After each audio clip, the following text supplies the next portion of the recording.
물론입니다. 요청하신 대로 이름과 지명을 한국 상황에 맞게 자연스럽게 유지하고 이야기의 흐름을 다듬어 더욱 몰입감 있는 한국 이야기로 만들어 드리겠습니다. 전체 내용은 한국어로 제공됩니다. 며느리의 코트를 세탁소에서 찾아왔습니다. 오랫동안 알고 지낸 세탁소 사장님이었습니다. 갑자기 저를 한쪽으로 끌어당기더니 속삭였습니다. 잘 들으세요. 손주들 데리고 날 밟기 전에 이 동네를 떠나세요. 저는 얼어붙어서 왜 그러시냐고 물었습니다. 그는 비닐봉지를 하나 꺼내며 떨리는 목소리로 말했습니다. 며느님 코트 안에서 이게 나왔거든요. 봉지 안을 본 순간 저는 숨을 쉴 수가 없었습니다. 생각할 겨를도 없이 손주들을 꼭 껴안았습니다. 여기 와주셔서 기쁩니다. 이 영상을 보고 계신다면 좋아요를 누르고 채널을 구독해주세요. 그리고 댓글로 어디서 제 복수 이야기를 듣고 계신지 알려주세요. 제 이야기가 어디까지 퍼졌는지 알고 싶습니다. 늦은 오후가 되자 한낮의 열기가 아직 손가락에 남아있는 채로 재래시장에서 사온 무거운 장바구니를 들고 있었습니다. 땀이 블라우스를 흠뻑 적셨고 저는 낡은 골목길을 따라 천천히 걸었습니다. 담벼락에 벗겨진 페인트는 이 동네의 오랜 세월을 이야기해주고 있었습니다. 모퉁이에 김 사장님의 세탁소가 나타났습니다. 빛바랜 나무 간판이 바람에 흔들리고 있었습니다. 저는 멈춰서서 가방에서 누렇고 구겨진 세탁물 보관증을 꺼냈습니다. 그날 아침 며느리인 지연이가 부드럽지만 서두르는 목소리로 제 손에 쥐어주었었습니다. 어머니, 김 사장님 세탁소에서 제 모직 코트 좀 찾아다 주세요. 온종일 회의가 있어서요. 저는 별 생각 없이 고개를 끄덕였습니다. 늘 아이들을 위해 하던 수많은 심부름 중 하나일 뿐이었습니다. 안으로 들어서자 섬유유연제 냄새와 구석에서 피어오르는 증기 냄새가 섞여 있었습니다. 코끝에 안경을 걸친 노인인 김 사장님이 계산대 뒤에서 앙상한 손으로 장부를 넘기고 있었습니다.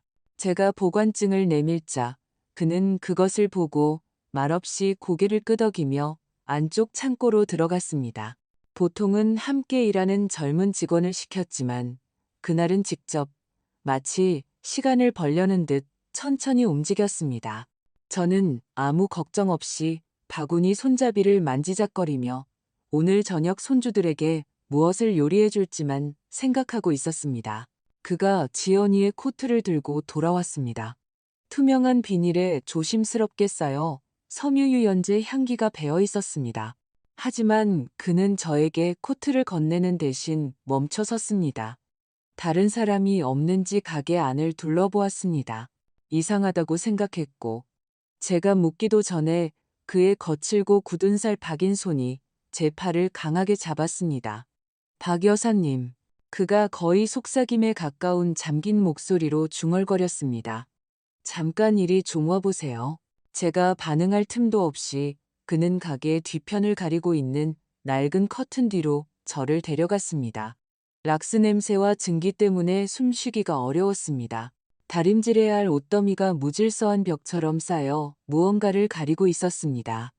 이걸 보셔야 합니다. 그가 계산대 아래 낡은 서랍을 열며 떨리는 목소리로 말했습니다. 거기서 그는 작지만 제 심장을 철렁하게 하기에 충분한 투명 비닐봉지를 꺼냈습니다. 안에는 붉은 도장이 찍힌 은행이체 확인증이 들어있었는데 액수가 너무 커서 제가 잘못 본 건 아닌지 몇 번이나 다시 봐야 했습니다. 수억 원.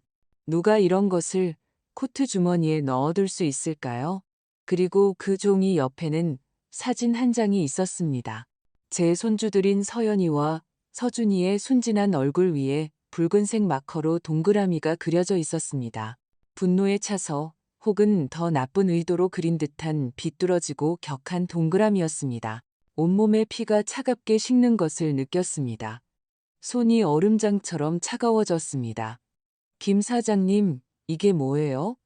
제가 갈라진 목소리로 겨우 말했습니다. 그는 고개를 저었습니다. 마치 자신이 발견한 것을 감당할 수 없다는 듯 그의 눈은 공포로 가득 차 있었습니다. 박 여사님, 당장 아이들을 데리고 떠나셔야 합니다. 1분 1초도 지체하면 안 돼요. 날이 밝기 전에 가셔야 합니다. 그의 목소리는 거칠고 거의 애원하는 듯 했습니다. 더 묻고 싶었습니다. 설명을 원했지만 그는 그저 제 손에 봉지를 쥐어주며 반복해서 말했습니다. 이걸 여기 둘 수가 없어요. 너무 끔찍해서요. 저는 너무나 떨리는 손으로 코트를 받아 거의 떨어뜨릴 뻔했습니다. 터지기 직전에 폭탄을 든 것처럼 봉지를 주머니 깊숙이 넣었습니다. 밖으로 나올 때 제 발걸음은 허공을 걷는 듯 불안정했습니다. 장바구니가 기울어져 토마토 몇 개가 길바닥에 굴러떨어질 뻔했습니다. 밖의 세상은 여전히 시끄럽게 돌아가고 있었습니다. 버스에 끼익거리는 브레이크 소리, 노점상의 외침, 길에서 뛰어노는 아이들의 웃음소리. 하지만 제 머릿속에는 김 사장님의 목소리만이 장송곡처럼 울려 퍼졌습니다. 날이 밝기 전에 하늘이 어두워졌습니다. 땅거미의 그림자가 짙은 밤에 삼켜졌습니다. 저는 돌덩이를 짊어진 듯 무거운 발걸음으로 집에 들어섰습니다. 끔찍한 비밀을 담은 지퍼백은 저주처럼 제 주머니 깊숙한 곳에서 타오르고 있었습니다. 예전에는 서연이와 서준이의 웃음소리로 가득했던 큰 집은 이제 얼음장 같은 침묵에 잠겨 있었습니다. 아들 민준이는 수백 킬로미터 떨어진 부산으로 출장을 가 있었습니다. 집에는 저와 어린 두 손주, 그리고 지연이가 남긴 끔찍한 공허함뿐이었습니다. 휴대전화가 진동했습니다. 며느리에게서 온 짧은 문자였습니다. 어머니, 갑자기 회의가 잡혔어요. 아주 늦을 것 같아요. 아이들 좀 잘 부탁드려요. 저는 화면의 글자를 보았고 가슴 속에서 이름 모를 불안감이 차올랐습니다. 사실일까? 아니면 무언가를 숨기기 위한 변명일까? 저는 서연이와 서준이가 낡은 카펫 위에서 블록놀이에 집중하고 있는 거실로 들어갔습니다. 7살짜리 서연이는 크고 동그란 눈으로 조심스럽게 알록달록한 블록집을 만들고 있었습니다. 할머니, 보세요. 우리 집엔 굴뚝도 있어요. 맑은 종소리 같은 목소리로 신나서 외쳤습니다. 이제 막 4살이 된 서준이는 옆에서 플라스틱 공룡을 껴안고 가사 없는 노래를 흥얼거리고 있었습니다. 그 모습을 보니 가슴이 미어졌습니다. 몇 시간 전만 해도 저는 아이들이 가족의 품에서 안전하다고 생각했습니다. 하지만 이제 사진 속 2개의 붉은 동그라미가 보이지 않는 위협처럼 저를 따라다녔습니다. 저는 억지로 미소를 지으며 서연이의 머리를 쓰다듬었습니다. 잘했네, 우리 아가. 이제 좀 쉬렴. 할머니가 밥 준비할게. 하지만 제 머릿속은 온통 혼란스러웠습니다. 김 사장님의 목소리가 계속 맴돌았습니다. 날이 밝기 전에 떠나야 해요. 무엇으로부터 도망쳐야 하는지는 몰랐지만 제 어머니로서의, 할머니로서의 본능은 이 2아이가 단일 분도 더 이곳에 있어서는 안 된다고 말하고 있었습니다. 저는 조용히 침실로 걸어가 문을 잠갔습니다. 떨리는 손으로 제가 전적으로 신뢰하는 간호사 친구인 영숙이의 번호를 눌렀습니다. 영숙이와 저는 가난했던 시절 아이들을 키우면서부터 남편을 병원에서 간호하며 지새웠던 수많은 밤까지 함께 많은 시련을 겪었습니다. 지금 제가 믿을 수 있는 사람이 있다면 바로 그녀였습니다. 영숙아, 나 순자야. 걱정으로 갈라진 목소리로 속삭였습니다. 네 도움이 필요해. 혹시 믿을 만한 택시 아니? 오늘 밤에 장거리 운행을 할 수 있는. 영숙이는 잠시 침묵했습니다. 아마 제 목소리에서 이상한 낌새를 눈치챈 모양이었습니다. 순자야, 무슨 일이야? 왜 그렇게 급해? 저는 깊게 숨을 들이쉬고 눈물을 참았습니다. 지금은 설명할 수 없어. 그냥 가능한 한 빨리 택시가 필요해. 영숙이는 더 묻지 않고 짧게 대답했습니다. 내 동생한테 전화해 볼게. 택시기사인데 아주 입이 무거워. 10분만 기다려봐. 저는 그녀가 볼 수 없다는 걸 알면서도 고개를 끄덕이고는 복잡한 마음으로 전화를 끊었습니다. 부엌으로 갔습니다. 제 손은 빠르게 움직였습니다. 찬장에서 빵 몇 개를 꺼내고 치즈 몇 장을 잘라 아이들이 좋아하는 과자를 챙겼습니다. 작은 가방에 물병 2개를 넣으며 또 무엇을 가져가야 할지 생각했습니다. 어디로 가야 할지 몰랐습니다. 그저 제 손주들이 굶거나 버려져서는 안 된다는 생각뿐이었습니다. 부엌에서 거실을 내다보았습니다. 서연이는 서준이에게 다리 만드는 법을 가르쳐주고 있었습니다. 아이들의 웃음소리가 제 가슴에 칼처럼 박혔습니다. 저렇게 순진하고 걱정 없는 아이들이 우리 가족에게 닥칠 폭풍을 상상이나 할 수 있을까요? 제가 착각하고 있는 건 아닐까? 모든 게 오해이고 제가 과장하는 건 아닐까 하는 생각도 들었습니다. 하지만 그때 붉은 동그라미가 그려진 사진이 다시 머릿속에 떠올랐고 다른 선택의 여지가 없다는 것을 깨달았습니다. 아이들 방으로 달려가 옷장을 열고 옷 몇 벌을 집었습니다.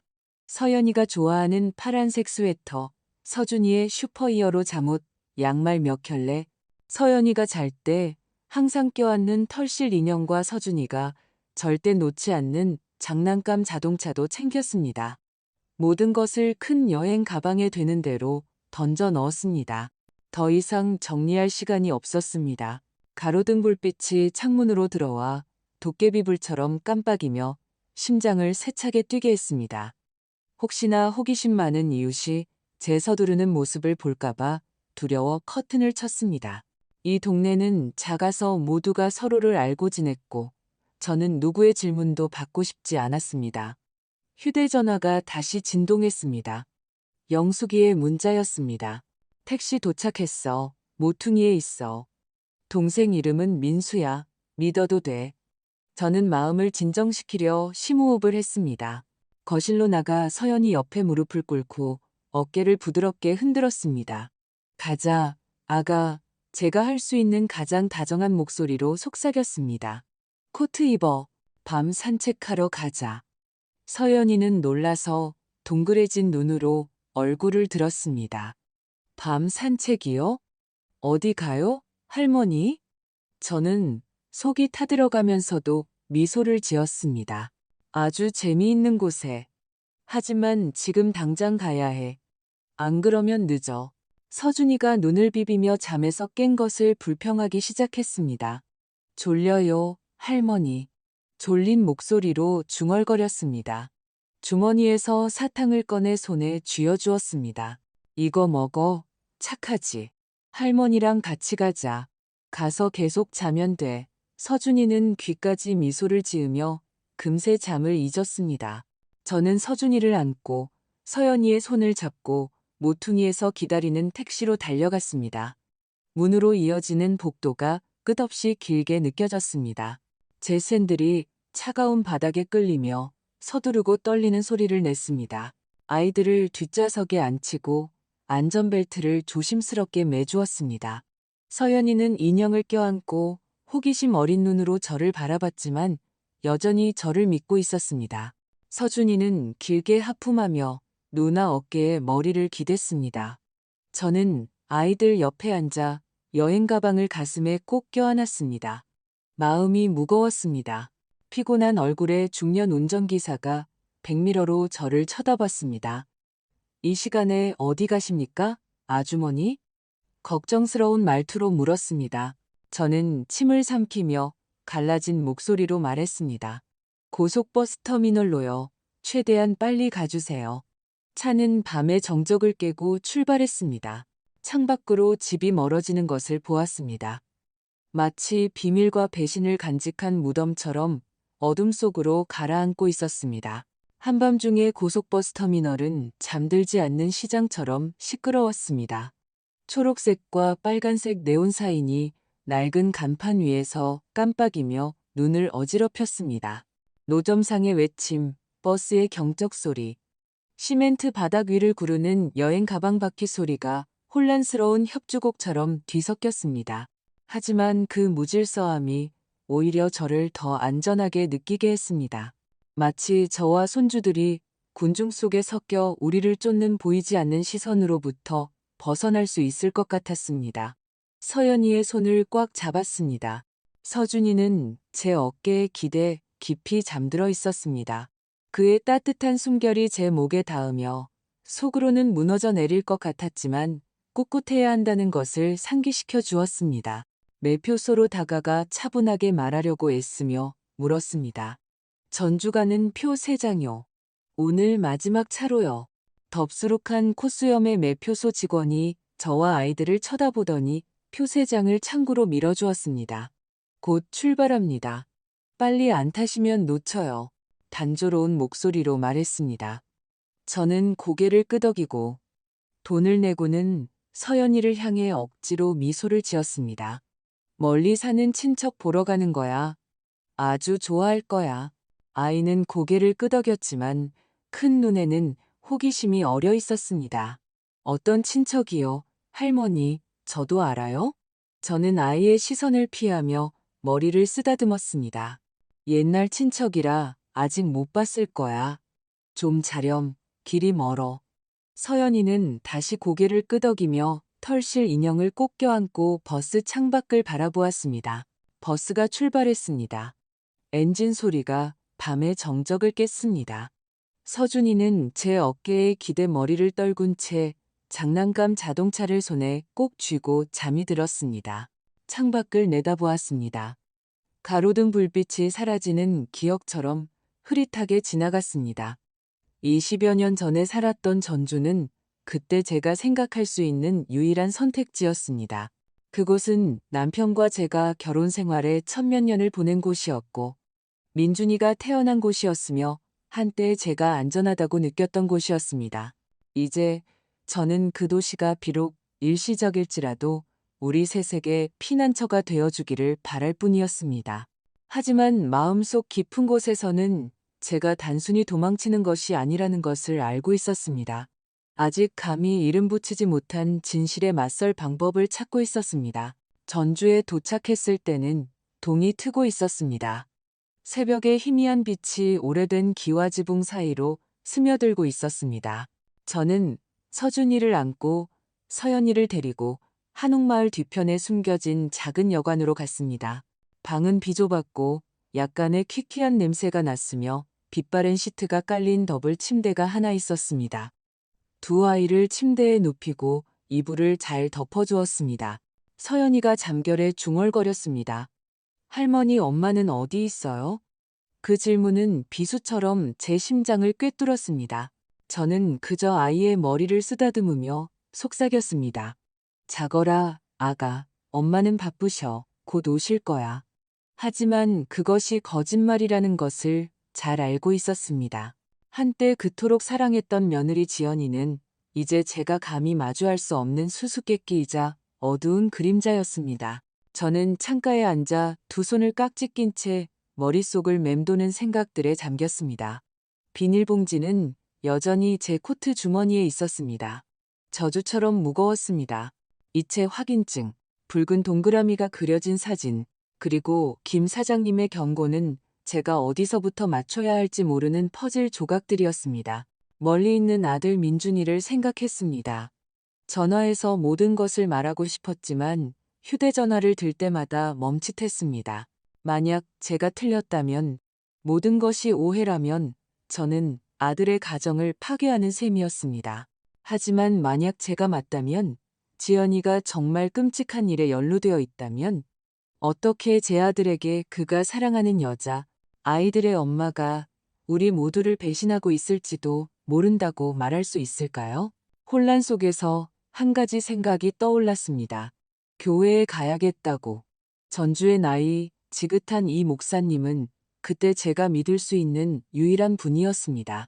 그는 남편이 세상을 떠났을 때 제 곁에 있어 주었고 가장 어두운 날들에 제 손을 잡아주었습니다. 만약 누군가 제가 길을 찾도록 도와줄 수 있다면 그분일 것이었습니다.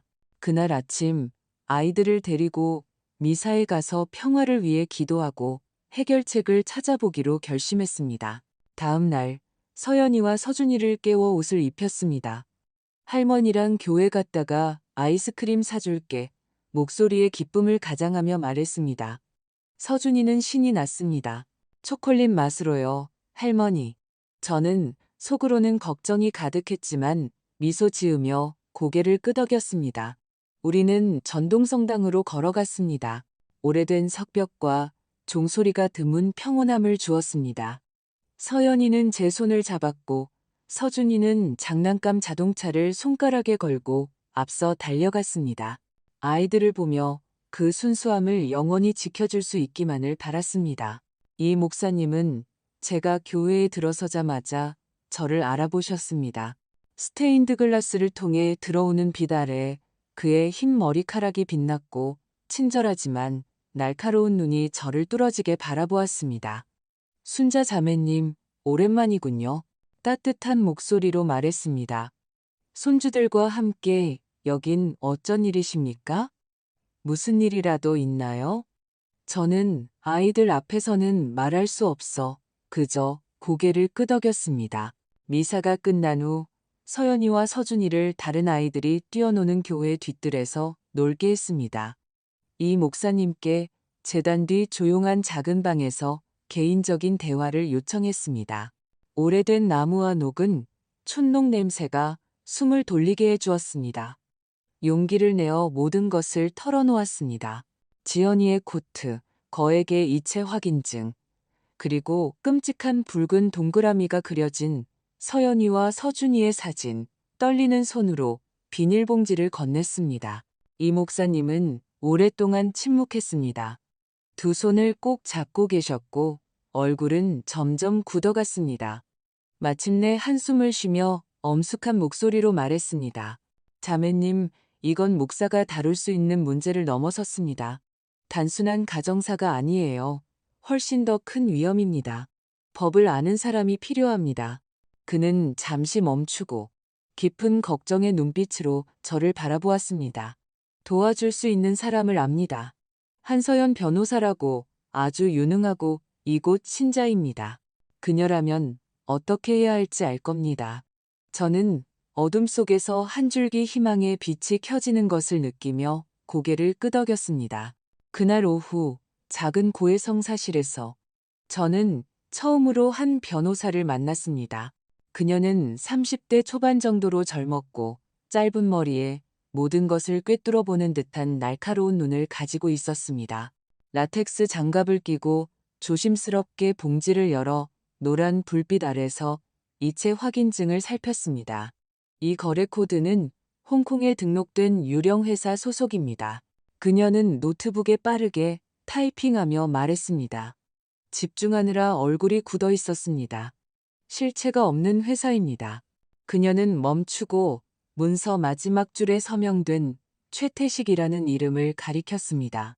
그 이름은 제게 아무 의미가 없었지만 한 변호사가 이 목사님을 바라보자 두 사람은 의미심장한 눈빛을 교환했습니다.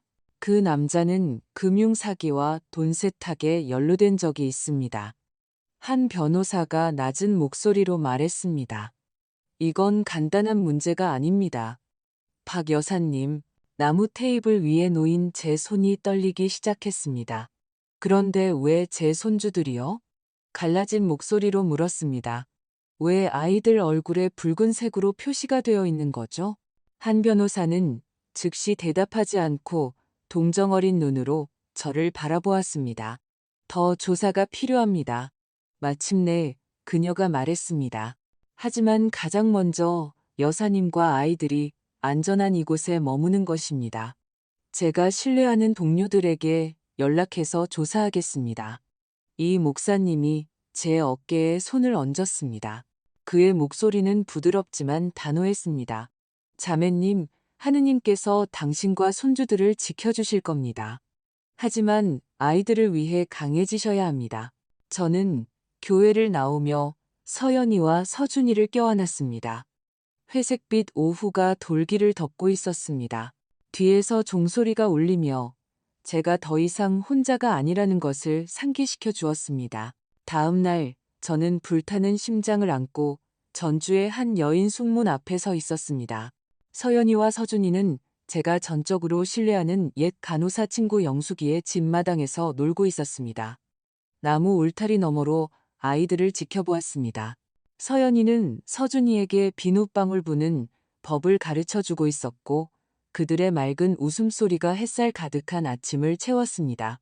저는 미소를 지었지만 그 미소는 마치 거기서 보내는 매 순간이 아이들에게서 훔쳐온 시간인 것처럼 무겁게 느껴졌습니다.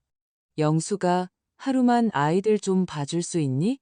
저는 평정을 유지하려 했으며 부탁했습니다. 동네에 가서 중요한 개인적인 일을 좀 처리해야 해서. 영숙이는 저를 바라보았습니다. 그녀의 날카로운 눈은 더 묻고 싶어 하는 것 같았지만 그저 고개를 끄덕였습니다. 걱정 마, 순자야. 아이들은 나랑 잘 있을 거야. 푸딩도 만들어주고 옛날 이야기도 해줄게. 저는 말없이 그녀의 손을 꼭 잡았지만 마음속에는 무한한 감사가 담겨 있었습니다. 아침 첫 버스를 타고 동네로 돌아왔습니다. 맨 뒷좌석에 몸을 웅크린 채 주머니에는 여전히 지퍼백이 들어 있었습니다. 그것은 제가 짊어지고 있는 끔찍한 비밀을 끊임없이 상기시켜 주었습니다. 창밖으로 풍경이 지나갔습니다. 메마른 옥수수밭, 낡은 집들. 하지만 제 눈에는 서연이와 서준이 사진 위에 2개의 붉은 동그라미 외에는 아무것도 보이지 않았습니다. 제가 지금 무엇을 하고 있는지, 아이들을 뒤로하고 이 위험한 곳으로 돌아오는 것이 옳은지 자문했습니다. 하지만 아이들을 지키려면 아무리 잔인하더라도 진실을 밝혀내야 한다는 것을 알고 있었습니다.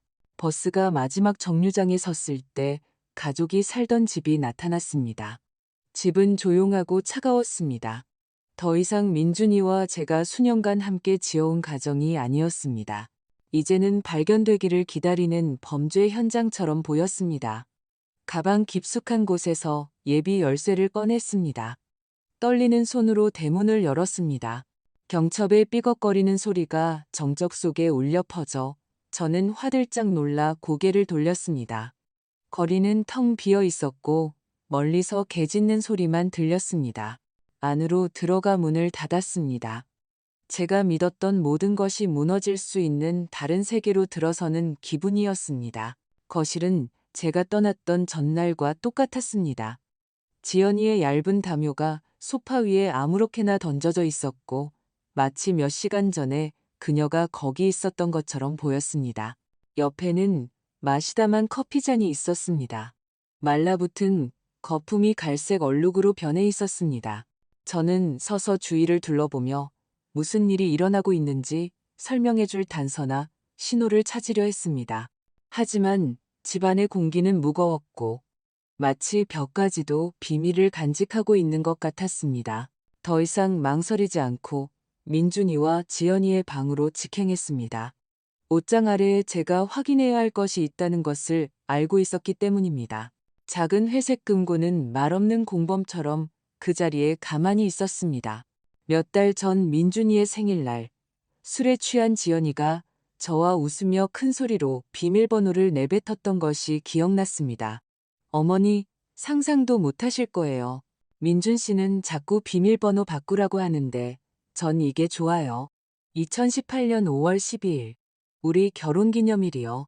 그때는 그저 사소한 일이라고 생각하며 웃어넘겼지만 이제 그 숫자는 진실로 향하는 문을 여는 열쇠였습니다. 저는 무릎을 꿇고 먼지 쌓인 금고를 끌어냈습니다. 숫자를 돌릴 때마다 손이 떨렸습니다. 1, 8, 0, 5, 1, 2. 딱딱한 클릭 소리가 정적 속에서 총성처럼 울려 퍼져 심장이 철렁했습니다. 무거운 금고문을 열며 거칠게 숨을 쉬었습니다. 안에는 깔끔하게 쌓인 달러 뭉치들이 있었습니다. 초록빛 지폐가 빛나며 저를 아연실색하게 만들었습니다. 수십, 어쩌면 수만 달러, 우리 가족의 꿈도 꿔보지 못한 액수였습니다. 그 옆에는 낯선 이름이 적힌 위조 여권과 신분증 더미가 있었습니다. 박선영, 김철수, 이수진. 저는 유령 목록을 읽는 것처럼 심장이 두근거리며 하나씩 넘겨보았습니다. 구석에는 개통을 기다리는 봉인된 휴대전화 2대가 있었습니다. 하지만 저를 숨막히게 한 것은 맨 아래에 있는 서류들이었습니다. 지연, 서연, 서준의 이름으로 된 서울발 뉴욕행 비즈니스 클래스 비행기 표 3장. 민준이의 이름은 없었습니다. 제가 착각했기를 바라며 몇 번이고 다시 확인했지만 차가운 진실은 제 가슴을 꿰뚫는 칼과 같았습니다. 지연이는 도망칠 계획이었고 제 손주들을 데리고 아들은 걸림돌처럼 버리려 했습니다. 떨리는 손으로 봉투를 하나 더 꺼냈습니다. 안에는 사진 한 장이 있었습니다. 지연이가 검은 정장을 입은 낯선 남자 옆에서 환하게 웃고 있었습니다. 사진 뒤에는 손으로 휘갈겨 쓴 글씨가 있었습니다. 내 사랑 태식, 그 이름 최태식. 이체 확인증의 서명과 일치했습니다. 방 전체가 빙빙 돌기 시작했습니다. 공기가 탁해져 숨쉬기조차 힘들었습니다. 저는 가구의 등을 기댄 채 바닥에 주저앉았습니다. 사진이 손에서 떨어졌습니다. 딸처럼 아꼈던 며느리 지연이, 가족 식사 때 저와 함께 요리하던 그녀, 민준이가 직장에서 어려움을 겪었을 때 저를 안고 울었던 그녀, 그 여자가 우리를 배신하고 있었습니다.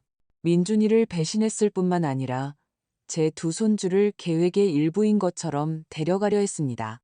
저를 보며 그림을 그려주던 서연이의 순진한 미소와 제가 빵을 구울 때마다 제 다리를 껴안던 서준이의 모습이 떠올랐습니다. 어떻게 그렇게 잔인할 수 있을까? 어떻게 아이들의 얼굴을 마치 상품인 것처럼 붉은 마커로 동그라미 칠 수 있었을까? 그 순간 이웃집 박씨 아저씨의 익숙한 오토바이 소리가 길에서 들려왔습니다. 저는 화들짝 놀라 서둘러 모든 것을 다시 금고에 넣고 원래대로 두려고 했습니다. 손이 너무 떨려서 여권 하나를 떨어뜨렸지만 겨우 주웠습니다. 금고를 제자리에 밀어넣고 닫았습니다. 심장이 죄인처럼 세차게 뛰었습니다. 저는 일어서서 이마에 땀을 닦고 마음을 진정시키려 했습니다. 문으로 향하다가 부엌 쓰레기통에서 찢어진 봉투 하나를 발견했습니다. 외국 은행 로고가 불빛 아래 빛나고 있었습니다. 본능적으로 그것을 집어들었습니다. 생각 없이 재킷 주머니에 넣었습니다. 문이 등 뒤에서 쾅 닫혔을 때 저는 붕 뜬 기분으로 거리를 걸었습니다. 제가 단지 도망치는 것이 아니라는 것을 알았습니다. 제 주머니에는 끔찍한 계획의 증거가 들어 있었습니다. 지연이는 최태식과 함께 막대한 재산을 챙겨 도망치고 민준이를 버리고 최악으로는 제 2 손주를 계획의 일부로 데려갈 생각이었던 것입니다. 저는 무거운 납덩이 같은 다리를 이끌고 집에서 가져온 끔찍한 증거들을 여전히 주머니에 넣은 채 전주의 여인숙으로 돌아왔습니다. 벌써 한낮이었습니다. 희미한 햇살이 얇은 커튼 틈으로 스며들어 낡은 나무 바닥에 떨어졌습니다. 서연이와 서준이는 막 낮잠에서 깨어 침대에서 눈을 비비고 있었습니다. 서연이는 헝클어진 머리로 저를 향해 얼굴을 들었습니다. 크고 순진한 눈이었습니다. 할머니, 엄마랑 집에 언제 가요? 그 질문은 가슴에 박힌 칼과 같았습니다. 저는 무릎을 꿇고 아이의 머리를 쓰다듬으며 억지로 미소를 지으려 애썼습니다. 곧, 아가, 엄마가 무슨 일로 바쁘셔. 며칠만 더 할머니랑 있자. 하지만 목이 메어 더 이상 말을 잇지 못했습니다. 플라스틱 공룡을 껴안고 있던 서준이가 끼어들었습니다. 할머니, 과자 먹고 싶어요. 저는 고개를 끄덕이고 가방에서 과자 한 봉지를 꺼내주었습니다. 여전히 떨리는 손을 감추기 위해서였습니다. 2 아이를 여관의 작은 뜰로 데려갔습니다. 낡은 그네가 있었습니다. 여기서 잠깐 놀아. 할머니가 여기서 지켜볼게. 차분하게 말하려고 애썼지만 속으로는 벼랑 끝에 선 기분이었습니다. 금고에서 발견한 것들, 돈다발, 위조 여권, 비행기표, 그리고 지연이와 최태식의 사진이 저를 끊임없이 괴롭혔습니다. 영원히 여기에 머물 수도, 진실을 외면한 채 계속 도망칠 수도 없다는 것을 알았습니다. 하지만 한때 믿었던 아이들의 엄마가 이 악몽의 일부라면 어떻게 제 손주들을 지킬 수 있을까요?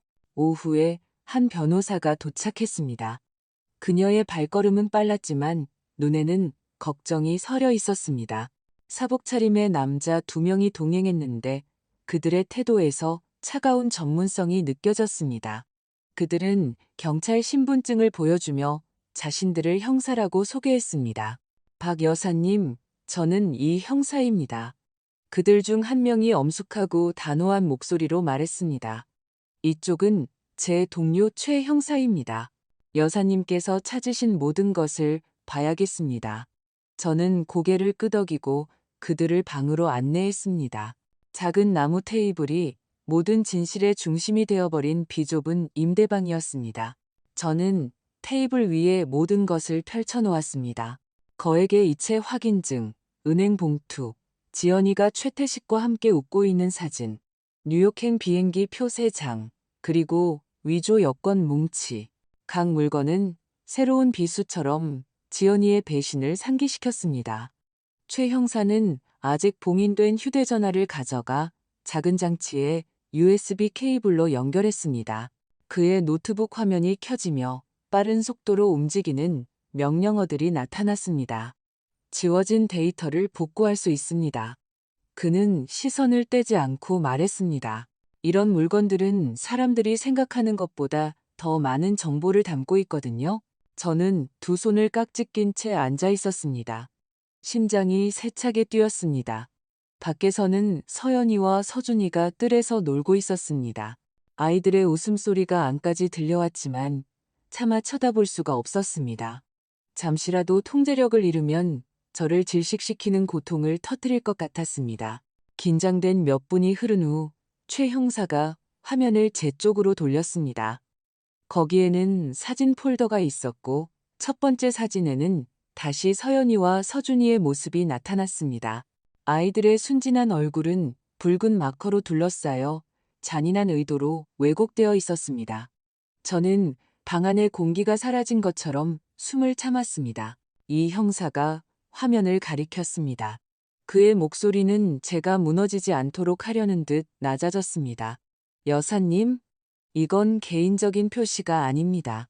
인신매매 조직에서 사용하는 상징입니다. 인신매매라는 단어는 천둥처럼 울려 저를 마비시켰습니다. 그는 이미지를 확대하여 구석에 있는 아주 작은 숫자들을 보여주었습니다. 거래 코드입니다.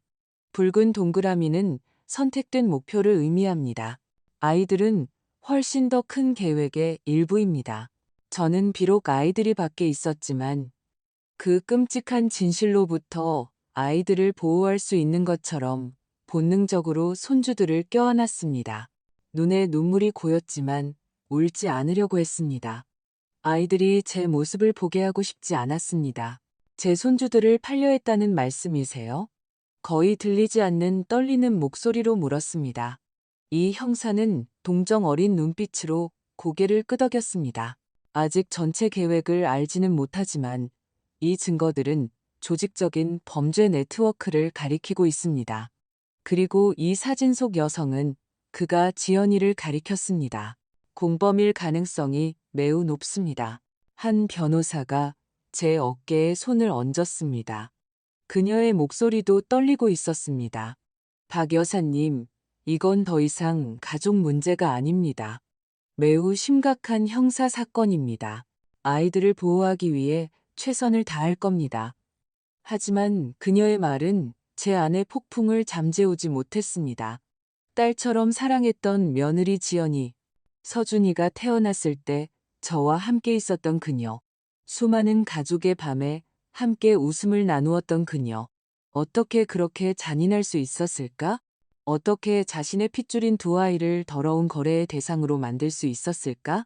최 형사는 계속해서 노트북에 타이핑하며 삭제된 메시지들을 복구했습니다. 짧지만 차가운 메시지가 나타났습니다. 목표 2명 선택됨. 정시 배송 확보할 것. 메시지는 지연이의 번호에서 알 수 없는 번호로 보내졌고 크릭스X이라는 이니셜로 서명되어 있었습니다. 최태식.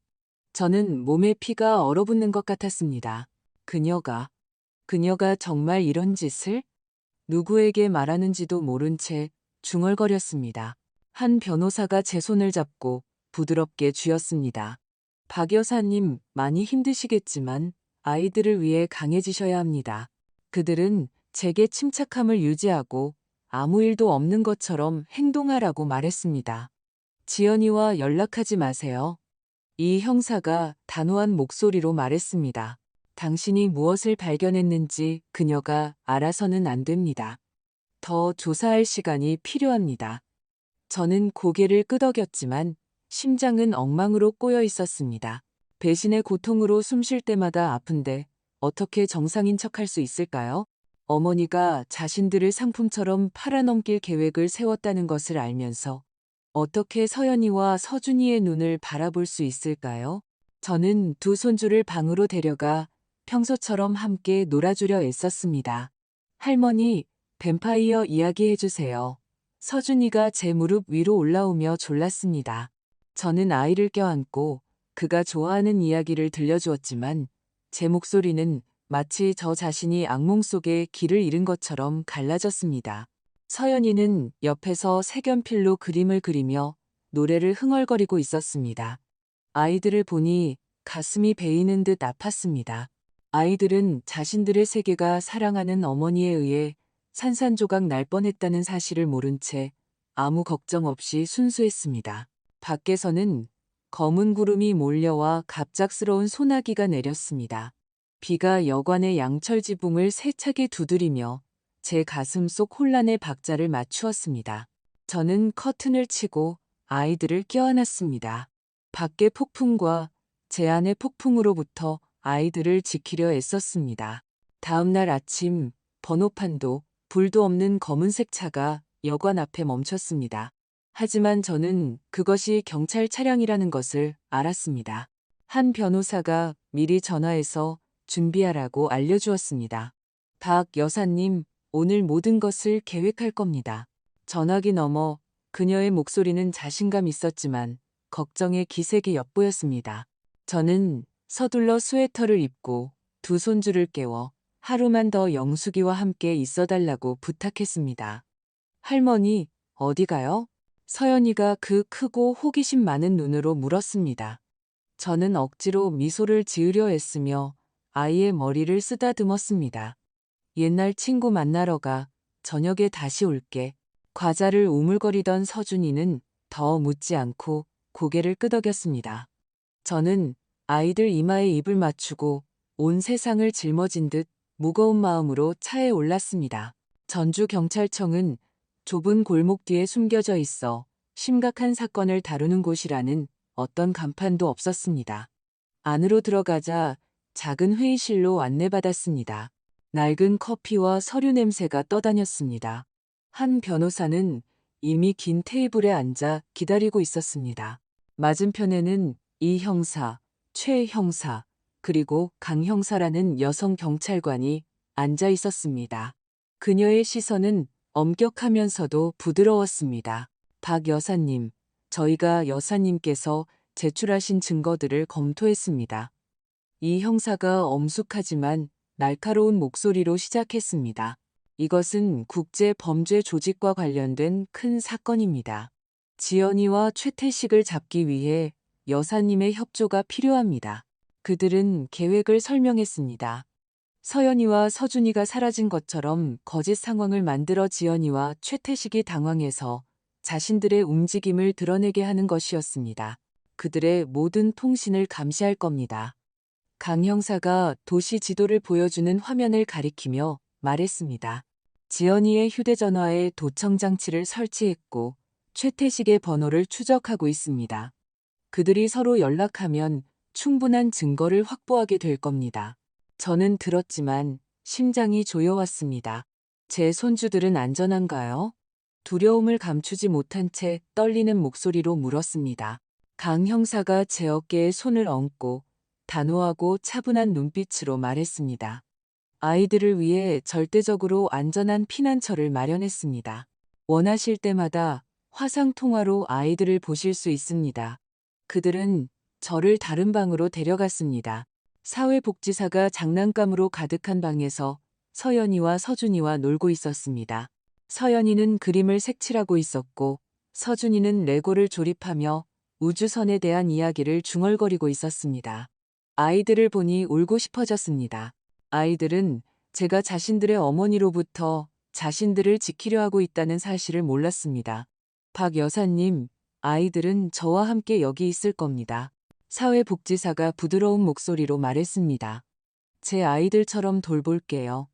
저는 고개를 끄덕이고 떠나기 전에 두 손주를 다시 한번 꼭 껴안았습니다. 제 심장의 일부를 남겨두고 가는 기분이었습니다. 그날 밤 저는 여관으로 돌아와 작은 방에 혼자 앉아 휴대전화를 손에 들고 기다렸습니다. 한 변호사와 최 형사가 저와 함께 있었습니다. 도청 장치가 테이블 위에 놓여 있었고 노트북 화면은 감시 중인 메시지들로 빛나고 있었습니다. 예상대로였습니다. 제 휴대전화가 진동했습니다. 지연이에게서 온 절박한 톤의 문자였습니다. 어머니, 어디 계세요? 아이들 보셨어요? 사라졌어요. 경찰에 신고했어요. 무서워 죽겠어요. 저는 문자를 읽고 심장이 조여오는 것을 느꼈습니다. 어떻게 저렇게 연기할 수 있을까? 어떻게 제 손주들을 데려갈 계획을 세워놓고 저런 말을 쓸 수 있을까? 최 형사는 답장하지 말라고 신호를 보냈습니다. 그저 부드럽게 고개를 저었습니다. 스스로 덫에 걸리게 놔두세요. 그가 중얼거렸습니다. 30분 후 지연이의 휴대전화가 알 수 없는 번호로 전화를 걸었습니다. 도청 장치가 활성화되었고 그녀의 목소리가 스피커를 통해 들려왔습니다. 긴장하고 떨리는 목소리였습니다. 태식 씨, 아이들이 사라졌어요. 모든 준비를 마쳤는데 어디에도 없어요. 상대방 남자의 목소리는 거칠고 짜증이 섞여 있었습니다. 진정해. 지금 와서 물러설 순 없어. 비행기 표는 이미 샀고 저쪽 구매자가 기다리고 있다고. 상품이 없으면 우리 큰일 나. 구매자라는 단어는 제 피부에 밝히는 칼과 같았습니다. 저는 주먹을 꽉 쥐고 손톱이 손바닥을 파고들며 눈물을 참으려 애썼습니다. 서연이와 서준이 제 두 천사가 상품이라고 불리다니 소리 지르고 싶었습니다. 지연이에게 가서 따지고 싶었습니다. 하지만 최 형사는 차가운 눈빛으로 조용히 하라고 신호를 보냈습니다. 전화는 끝났지만 지연이는 계속해서 최태식에게 문자를 보냈습니다. 아이들을 찾지 못하면 모든 계획이 무너져요. 뭐라도 좀 해봐요. 최 형사는 싸늘한 미소를 지었습니다. 무너지게 둬야죠. 그렇게 돼야 합니다. 그가 엄숙한 목소리로 말했습니다. 이 자백은 재판에서 결정적인 증거가 될 겁니다. 한 변호사가 제 손을 잡고 힘을 주려는 듯 부드럽게 쥐었습니다. 박 여사님, 이제 거의 다 끝났습니다. 그녀가 말했지만 그녀의 목소리도 마치 제 고통을 느끼는 것처럼 갈라졌습니다. 저는 얼음장 같은 손을 꼭 쥔 채 그곳에 앉아 있었습니다. 깊은 두려움과 기묘한 안도감을 동시에 느꼈습니다. 지연이와 최태식이 스스로 무덤을 파고 있다는 것을 알았기에 안도했지만 고통은 여전히 가슴을 짓눌렀습니다. 과거의 날들이 떠올랐습니다. 지연이가 수줍은 처녀로 우리 가족에게 처음 왔을 때 부엌에서 저와 함께 앉아 빵을 반죽하며 작은 가게를 열고 싶다는 꿈을 이야기하던 때 저는 그녀를 믿었습니다. 그녀가 가족의 일부라고 생각했습니다. 하지만 이제 모든 기억은 떠올릴 때마다 더 깊이 파고드는 상처와 같았습니다. 창밖의 밤은 칠흑같이 어두웠습니다. 별 하나 없었습니다. 길모퉁이에 조용히 주차된 불 꺼진 차들의 부드러운 엔진 소리가 들려왔습니다. 그들은 마치 적절한 순간을 끈기 있게 기다리는 야수들 같았습니다. 저는 한 변호사와 최 형사를 차례로 바라보며 제가 결말을 알 수 없는 체스 게임에 들어서고 있다는 것을 느꼈습니다. 박 여사님, 옳은 일을 하셨습니다. 한 변호사가 낮지만 단호한 목소리로 말했습니다. 손주들을 구하신 겁니다. 저는 고개를 끄덕였지만 마음속에서는 의심이 싹트기 시작했습니다. 정말 아이들을 구한 걸까? 아니면 그저 새로운 악몽 속으로 끌어들이고 있는 걸까? 그날 밤 어둠이 짙은 장막처럼 전주를 뒤덮었습니다. 저는 도시 외곽의 값싼 모텔에서 2블록 떨어진 곳에 주차된 경찰 지휘 차량 안에 앉아 있었습니다. 차 안의 공기는 무거웠고 엔진 오일과 식은 커피 냄새가 섞여 숨쉬기를 더욱 힘들게 했습니다. 한 변호사가 제 옆에 있었습니다. 그녀의 시선은 강철처럼 단단했지만 두 손은 긴장을 억누르려는 듯 꽉꽉 찢기고 있었습니다. 그날 아침 저를 안심시켰던 강 형사는 무전기를 조절하고 있었습니다. 그녀의 목소리는 엄숙하지만 분명했습니다.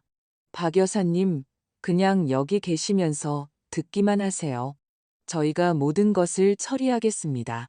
하지만 심장이 터질 듯이 뛰는데 어떻게 가만히 있을 수 있을까요? 서연이와 서준이는 경찰서 놀이방에서 안전하게 있었습니다. 하지만 제가 지연이의 배신을 목격하기 직전이라는 사실만으로도 온몸이 떨렸습니다. 무전기를 통해 칼날처럼 날카롭고 짧은 명령들이 들려왔습니다. 알파팀, 북동쪽 모퉁이의 위치, 브라보팀, 후문 통제. 목표가 접선 장소로 이동 중. 저는 두려움을 보이지 않으려 손을 꽉 쥐었습니다. 손톱이 손바닥을 파고들었습니다. 한 변호사가 제 어깨에 손을 얹고 중얼거렸습니다. 박 여사님, 오늘 밤 모든 게 끝날 겁니다. 아이들을 빼내신 건 옳은 일이었어요. 저는 고개를 끄덕였지만 눈물은 이미 조용히 뺨을 타고 흐르고 있었습니다. 옳은 일.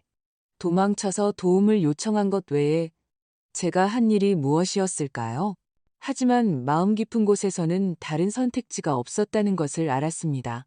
한때 딸처럼 아꼈던 며느리에 대한 가슴 아픈 진실을 마주하더라도 제 손주들을 지켜야만 했습니다. 강 형사가 도청장치의 실시간 전송을 열자 지연이의 떨리고 빠른 목소리가 울려 퍼졌습니다. 태식 씨, 이해가 안 돼요. 그들은 어디 있는 거죠? 걔들 없이 뭘 가지고 거래하죠? 한마디 한마디가 칼날처럼 저를 베었습니다. 거래. 그 단어의 소리를 지르고 달려가서 뺨을 때리고 싶었습니다. 어떻게 자기 자식인 서연이와 서준이를 마치 상품인 것처럼 부를 수 있을까요? 최태식의 거칠고 쉰 목소리가 답했습니다. 닥쳐. 일단 모텔로 가. 중개인이 이미 거기서 기다리고 있어. 상품을 가져가지 못하면 우린 끝장이야. 저는 차 안의 공기가 사라진 것처럼 숨을 참았습니다. 중개인, 상품. 그 단어들은 제 가슴에 밝힌 바늘이었고 이것이 단순한 가족의 배신이 아니라 괴물 같은 범죄라는 것을 상기시켰습니다. 강 형사가 무전기에 속삭였습니다. 목표가 주차장에 진입. 행동 준비. 마이크를 통해 문이 쾅 닫히는 소리가 들렸습니다. 그리고 시멘트 바닥 위를 빠르게 걷는 발소리. 저는 지연이와 최태식을 상상했습니다. 두 개의 긴장된 실루엣이 경찰이 쳐놓은 덫으로 직진하고 있다는 사실도 모른 채 텅 빈 주차장으로 향하는 모습. 갑자기 단호한 외침이 정적을 갈랐습니다. 경찰이다. 손들어. 부츠 소리, 손전등이 켜지는 소리. 그리고 지연이의 날카로운 비명이 밤을 찢었습니다. 안 돼. 이럴 순 없어. 공포의 찬 목소리로 외쳤습니다. 무전기를 통해 몸싸움 소리가 들렸습니다. 태식 씨, 뛰어. 지연이가 소리쳤습니다. 하지만 즉시 한 경찰관이 명령했습니다. 꼼짝 마. 손들지 않으면 쏜다. 퍽 하는 소리가 들리고 최태식의 몸이 하얀 뱃옆 바닥으로 쓰러지는 소리가 들렸습니다. 움직이지 마. 다른 목소리가 명령했습니다. 수갑이 채워지는 금속성 소리를 들었습니다. 지연이는 울고 있었습니다. 목소리는 산산조각이 났습니다. 잘못 보셨어요. 전 아무 짓도 안 했어요. 하지만 곧바로 그녀의 가방이 바닥에 떨어지는 소리를 들었습니다. 돈다발이 쏟아져 나왔고 한 경찰관의 차가운 목소리가 들렸습니다. 더 할 말 있나? 차 안에 앉아있던 저는 더 이상 참을 수 없었습니다. 눈물이 조용히 뺨을 타고 흘렀습니다. 덫이 성공해서 안도의 눈물을 흘리는 건지 아니면 제가 딸처럼 여겼던 지연이가 제 두 손주를 팔아넘기려 했다는 진실을 마주한 고통 때문인지 알 수 없었습니다. 한 변호사가 제 손을 잡고 꽉 쥐었습니다. 박 여사님, 그들을 체포했습니다. 아이들은 안전합니다. 떨리는 목소리로 말했습니다. 하지만 제 안의 고통은 가라앉지 않았습니다. 지연이가 저와 함께 앉아 웃으며 소박한 꿈을 나누던 밤들이 생각났습니다. 저는 그녀를 믿었고 사랑했습니다. 가족의 일부라고 생각했습니다. 이제 남은 것은 유령뿐이었습니다. 모든 것을 파괴하려 했던 누군가, 무전기에서 짧지만 권위 있는 목소리가 들려왔습니다. 두 목표 확보. 사상자 없이 작전 성공. 밖에서는 사이렌이 동시에 울리기 시작했습니다. 빨갛고 파란 불빛이 회전하며 낡은 모텔벽에 반사되었습니다. 순찰차 엔진이 시동을 거는 소리, 명령을 내리는 목소리, 서두르는 발소리가 들렸습니다. 밤은 혼란으로 찢어지는 듯했지만 제게는 그것이 마침내 운명의 그물이 닫혔다는 신호였습니다. 몇 주 후 저는 전주지방법원의 방청석에 앉아 있었습니다. 공기는 무겁고 답답했으며 마치 벽들이 비밀을 간직하고 있는 듯했습니다. 좌석은 이웃들과 카메라와 수첩으로 무장한 기자들로 가득 차 있었습니다. 그들의 날카로운 시선은 매 순간을 기록할 준비가 되어 있었습니다. 저는 서연이와 서준이를 꼭 껴안았습니다. 아이들은 분위기에 긴장을 느낀 듯 제게 바싹 기댔습니다. 한 변호사가 제 옆에서 등을 쓰다듬으며 속삭였습니다. 박 여사님, 오늘 모든 것이 끝날 겁니다. 정말 용감하셨어요. 하지만 제 심장이 산산조각 났는데 어떻게 강해질 수 있을까요? 지연이에 대한 그녀의 끔찍한 계획에 대한 진실이 곧 드러날 것이었습니다. 그리고 저는 그 진실이 저와 제 손주들에게 지울 수 없는 상처를 남길 것을 알고 있었습니다. 피고인석에 지연이가 나타났습니다. 베이지색 수의를 입고 머리는 헝클어져 있었습니다. 제가 알던 빛나던 며느리의 모습은 온데간데 없었습니다. 얼굴은 초췌했고 10년은 늙어 보였습니다. 눈은 푹 꺼져 마치 죄책감에 시달리는 듯 했습니다. 그녀 옆에는 최태식이 떨고 있었습니다.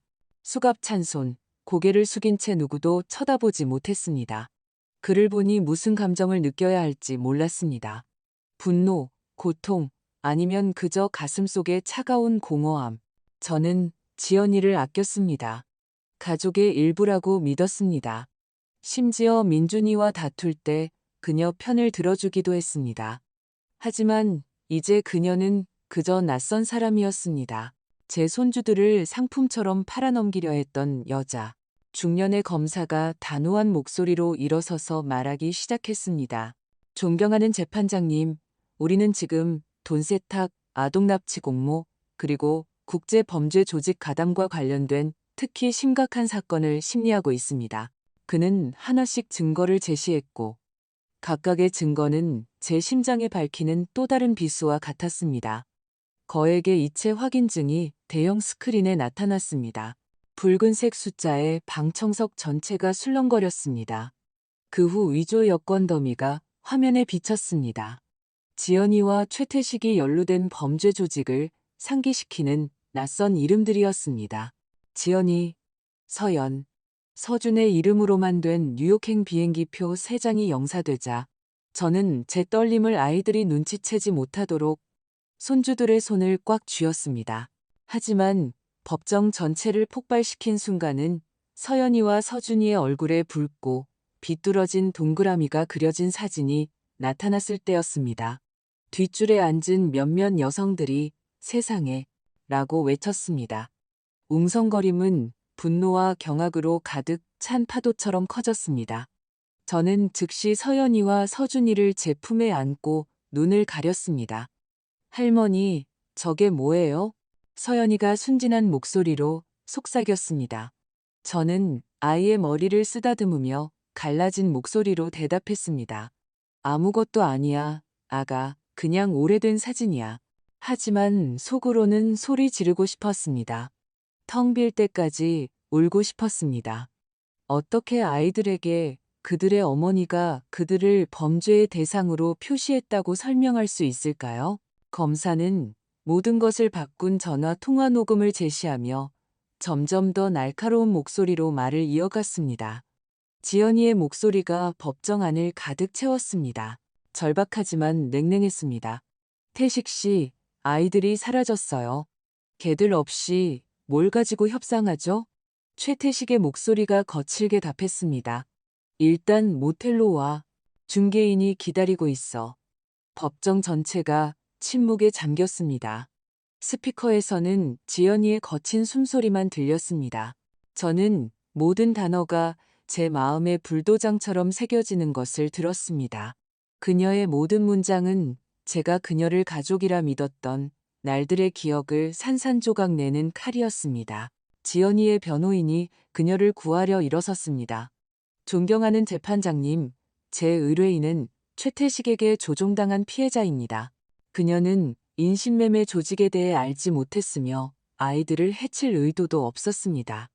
하지만 검사는 즉시 면도날처럼 날카로운 목소리로 반박했습니다. 녹음에서 피고인은 협상을 위해 아이들이 필요하다고 직접 말합니다. 그것은 피해자가 아닌 공범의 행위입니다.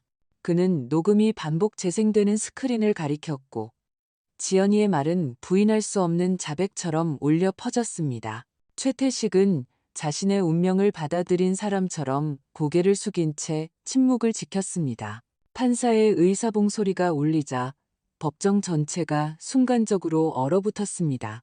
피고인 이지연과 최태식은 돈 세탁, 아동 납치 공모, 그리고 국제범죄조직 가담 혐의로 각각 장기징역형에 처한다. 판사가 엄숙하고 단호한 목소리로 선언했습니다. 법정은 술렁거렸습니다.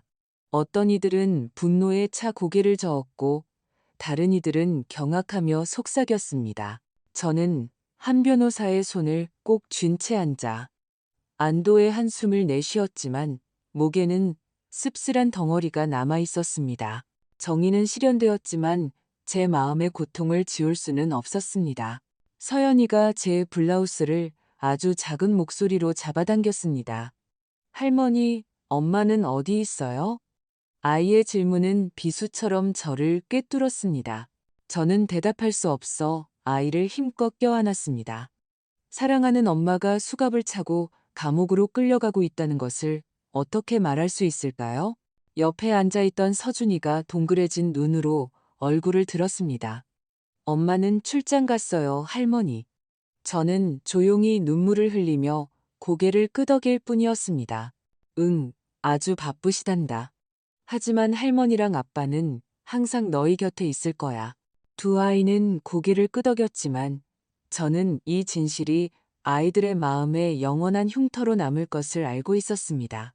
법원을 나왔을 때 한낮의 뜨거운 햇살이 광장 위로 쏟아졌습니다. 사람들은 웃음과 대화, 그리고 교통소음 속으로 흩어졌지만 제게는 모든 것이 희미해지는 것 같았습니다. 한 변호사가 제 손을 잡고 부드러운 목소리로 말했습니다. 박 여사님, 아이들을 구하셨어요. 당신이 아이들의 영웅입니다. 저는 희미하게 미소 지었지만 속으로는 영웅이라고 느끼지 않았습니다. 저는 그저 남은 가족의 일부를 지키려는 할머니, 어머니일 뿐이었습니다. 진실은 잔인했지만 마침내 빛을 보았습니다. 재판이 끝나고 몇 달이 지났습니다. 두 손주와 저의 삶은 전주에서 서서히 새로운 리듬을 찾아갔습니다. 저는 한옥마을 근처의 작은 아파트를 빌렸습니다. 매일 아침 교회 종소리가 맑게 울려 퍼지며 지연이와 최태식에 대한 악몽에서 저를 깨워주었습니다. 아파트는 크지 않았지만 제게는 서연이와 서준이를 위한 피난처이자 새로운 가정이었습니다. 매일 아침 일찍 일어나 아침을 준비했습니다. 서준이를 위한 계란 샌드위치, 서연이를 위한 우유와 과자, 서연이의 머리를 빗겨주고 서준이의 교복깃을 바로잡아준 뒤 전동성당 근처 초등학교로 아이들을 데려다 주었습니다.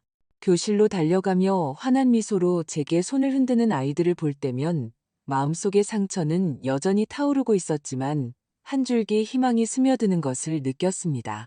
어느 날 오후 베란다에서 국화 화분에 물을 주고 있을 때 노란 택시가 문 앞에 멈췄습니다. 문이 열리고 민준이가 여행 가방을 어깨에 메고 내렸습니다. 셔츠는 부산에서 오는 긴 여정 끝에 구겨져 있었습니다. 아들은 눈에 띄게 야위었고 얼굴은 초췌했으며 눈은 너무나 무거운 이야기를 짊어진 듯 푹 꺼져 있었습니다. 저는 물뿌리개를 놓쳤고 물이 바닥에 튀었습니다. 달려가서 아들을 껴안았습니다. 민준아, 돌아왔구나. 갈라진 목소리로 외치며 마치 사라져버릴까 두려운 듯 평온했던 지난 날들처럼 힘껏 껴안았습니다. 민준이는 저를 안아준 뒤 무릎을 꿇고 팔을 벌렸습니다.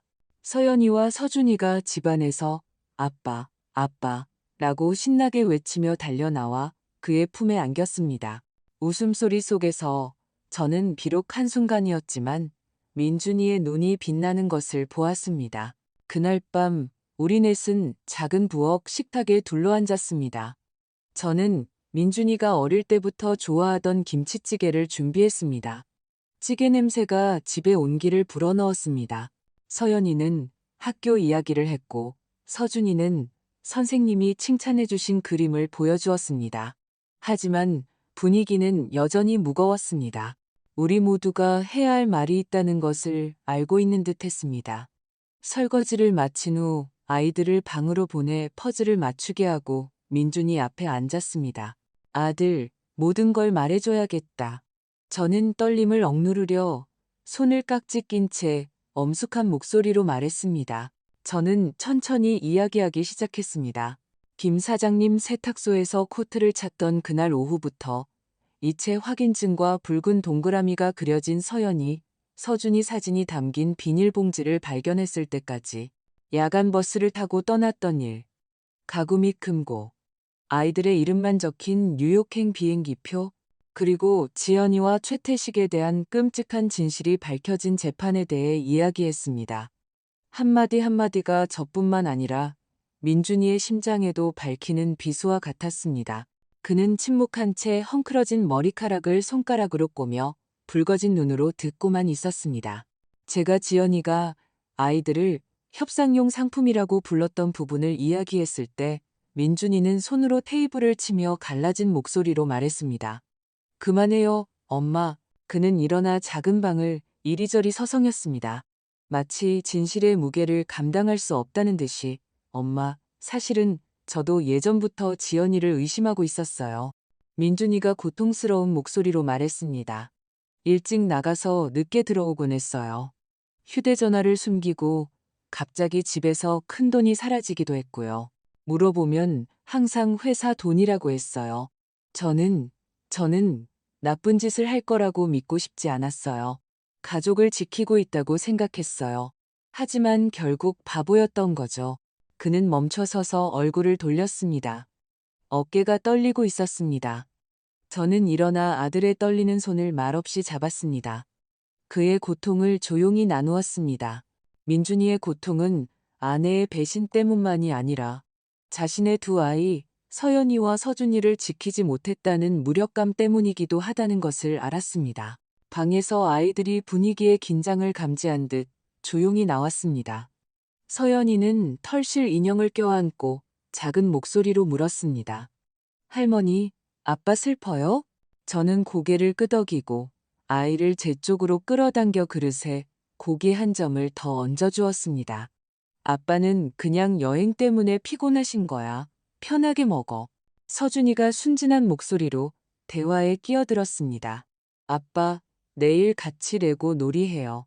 민준이는 희미하게 미소 지으며 아이의 머리를 쓰다듬었습니다. 그래, 내일 놀자.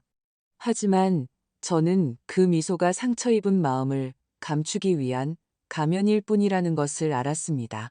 저녁 식사 후 아이들이 방에 들어갔을 때 민준이는 제 옆에 앉아 단호하게 말했습니다. 엄마, 이혼 소송할 거예요. 아이들 양육권은 제가 다 가져오고 엄마랑 함께 아이들을 위한 새로운 삶을 다시 만들 거예요. 저는 아들을 바라보았고 그의 눈에서 오랫동안 보지 못했던 결심을 보았습니다. 확실하니, 민준아? 떨리는 목소리로 물었습니다. 그는 제 손을 꽉 쥐며 고개를 끄덕였습니다. 용서할 수 없어요, 엄마. 저 때문이 아니에요. 서연이와 서준이 때문이에요. 아이들은 안전한 삶을 살 자격이 있어요. 아이들이 행복해지도록 뭐든지 할 거예요. 저는 눈물을 흘리며 고개를 끄덕였습니다. 마침내 제 아들이 고통스럽더라도 진실을 마주할 용기를 찾았던 것입니다. 그날 밤 저는 베란다에 서서 불 켜진 작은 거리를 바라보았습니다. 가로등의 노란 불빛이 간헐적인 그림자를 그렸습니다. 집안에서는 아이들에게 동화책을 읽어주는 민준이의 목소리가 서연이와 서준이의 맑은 웃음소리와 섞여 들려왔습니다. 그러자 고민영이 말했어요. 난 이제 어둠이 무섭지 않아. 민준이가 읽었고, 저는 서준이가 고민영 정말 용감하다 라고 외치는 소리를 들었습니다. 책장을 넘기는 소리가 분위기와 어우러져 연약하지만 소중한 평화를 가져왔습니다. 저는 눈을 감고 깊게 숨을 들이쉬었습니다. 심장에 약간의 온기가 돌아오는 것을 느꼈습니다. 시간은 조용히 흘렀습니다. 제가 빌렸던 작은 아파트는 정말로 가정이 되었고, 그곳에서 세 세대의 상처가 서서히 아물어갔습니다. 법원은 이미 최종 판결을 내렸고, 서연이와 서준이의 모든 양육권을 민준이와 제게 부여했습니다. 그 소식을 듣고 저는 소파에 앉아 따뜻한 차 한 잔을 꼭 쥔 채 마침내 제 가슴을 짓누르던 무거운 돌덩이가 치워진 기분을 느꼈습니다. 매주 일요일 아침 저는 서연이와 서준이를 데리고 근처 공원에 갔습니다. 전동성당의 종소리가 나무 위새들의 지저귐과 섞여 울려 퍼졌습니다.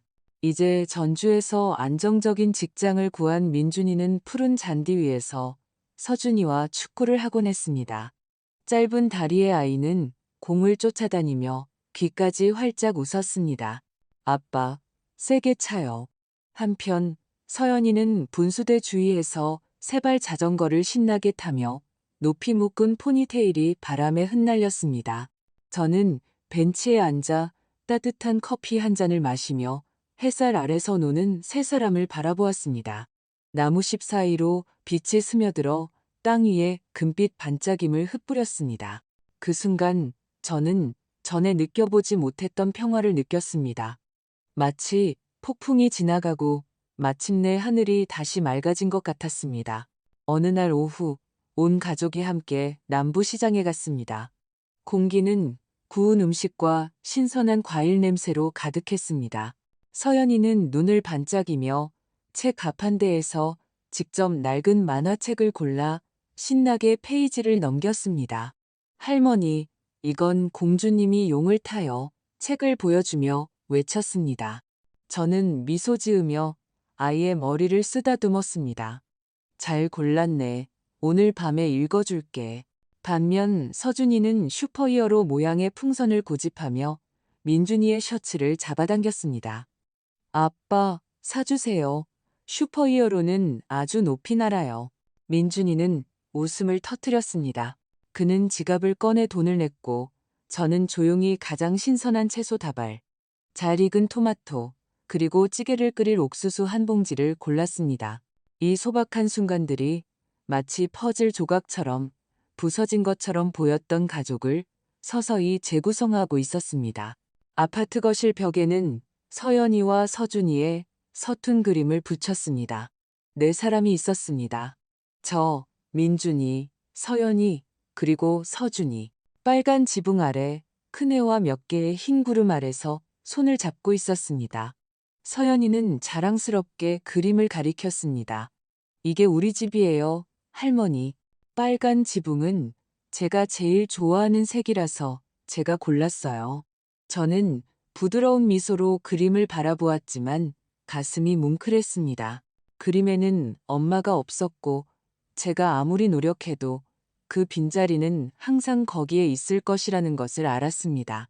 그저 민준이와 저의 사랑이 아이들의 마음속 그 부재를 조금이라도 채워주기에 충분하기를 바랄 뿐이었습니다.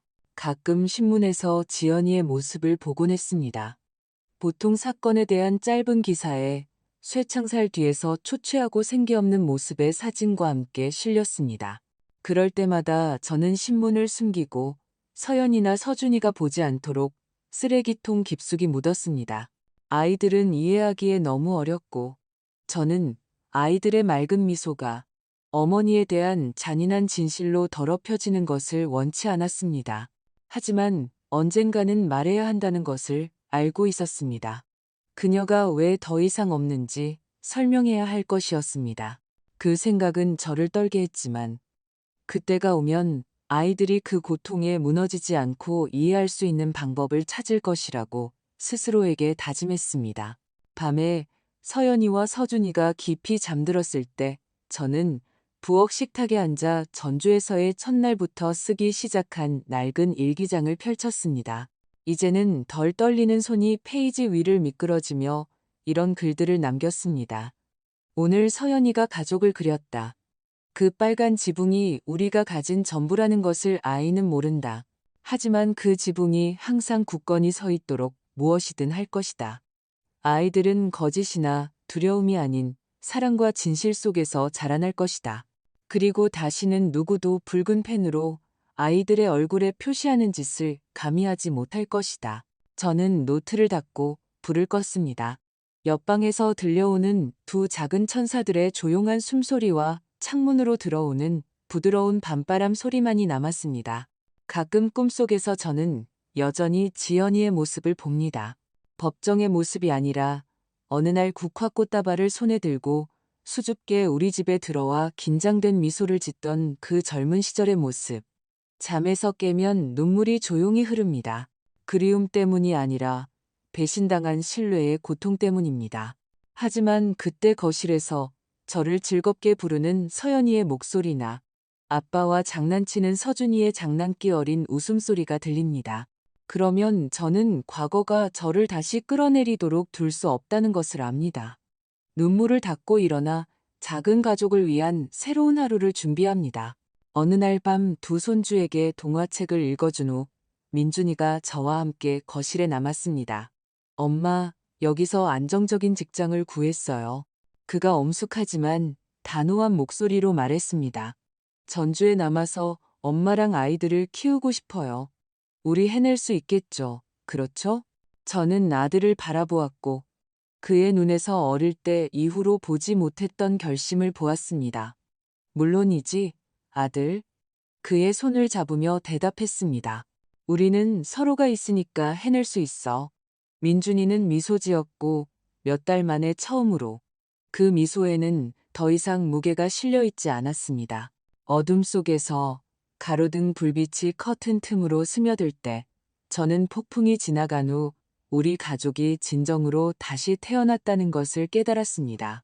그것은 고통스러운 재탄생이었고 신뢰와 사랑에 깨진 조각들 위에 세워졌지만 희망으로 가득 차 있었습니다. 저는 일어나 베란다로 나가 조용한 거리를 바라보았습니다. 멀리서 교회의 종소리가 울렸습니다. 과거가 아무리 잔인했더라도 우리, 즉 민준이, 서연이, 그리고 서준이는 사랑을 등불 삼아 길을 비추며 계속 나아갈 것이라는 것을 상기시켜주는 것 같았습니다. 마음 깊은 곳에서 저는 일어난 모든 일이 단지 우리 가족의 비극일 뿐만 아니라 누구에게나 경고가 될 수 있다는 것을 이해했습니다. 때로는 당신을 해치는 사람이 바로 당신이 가장 신뢰했던 사람입니다. 순진함, 맹목적인 믿음은 어둠이 들어오는 열린 문이 될 수 있습니다. 하지만 저는 어머니, 할머니의 사랑과 용기는 항상 보호하고 인도할 힘을 가지고 있다는 것도 깨달았습니다. 모두에게 무언가를 말하고 싶습니다. 이상한 신호들을 잘 살펴보는 법을 배우세요. 진실을 마주하기 두려워 눈을 감지 마세요. 가족은 가장 고통스러운 배신 앞에서도 온 마음과 단호함으로 지켜낼 용기가 있을 때에만 진정으로 지켜집니다. 방금 들으신 이야기는 관련된 사람들의 신원을 보호하기 위해 이름과 장소를 변경했습니다. 우리는 심판하기 위해서가 아니라 누군가 듣고 잠시 멈추어 성찰하기를 바라는 마음으로 이 이야기를 전합니다. 얼마나 많은 어머니들이 자신의 가정 안에서 조용히 고통받고 있을까요? 정말 궁금합니다. 만약 여러분이 제 입장이었다면 어떻게 하시겠습니까? 평화를 유지하기 위해 침묵을 선택하시겠습니까? 아니면 자신의 목소리를 되찾기 위해 모든 것을 마주할 용기를 내시겠습니까? 여러분의 의견을 알고 싶습니다. 왜냐하면 모든 이야기는 다른 사람의 길을 비추는 촛불이 될 수 있기 때문입니다. 하느님은 항상 축복하시며 용기가 우리를 더 나은 날들로 이끌 것이라고 확신합니다.